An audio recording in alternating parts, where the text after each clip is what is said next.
చదివింది సైన్స్ కానీ ప్రపంచ చరిత్ర పుస్తకం రాశారు. ఆ పుస్తకావిష్కరణ విశాఖపట్నంలో వైభవంగా సాగింది. సీఎం చంద్రబాబు తోడల్లుడు, బీజేపీ ఎంపీ పురంధేశ్వరి భర్త దగ్గుపాటి వెంకటేశ్వరరావు ప్రపంచ చరిత్రపై పుస్తకం రాశారు.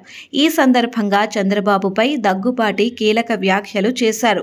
చంద్రబాబును ముందు అపార్థం చేసుకున్న, చివరకు ఆయన్ని అందరూ అభిమానిస్తారని దగ్గుబాటి వ్యాఖ్యానించారు.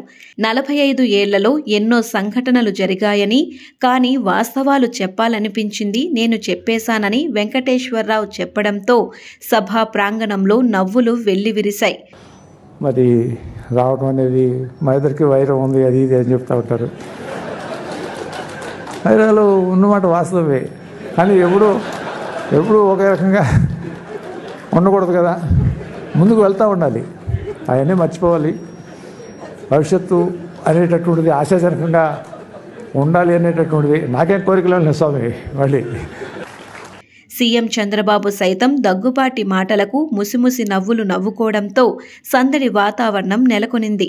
ఇక పుస్తకావిష్కరణ కార్యక్రమంలో మాజీ ఉపరాష్ట్రపతి వెంకయ్య నాయుడు, కేంద్ర మంత్రి నిర్మలా సీతారామన్ పాల్గొన్నారు.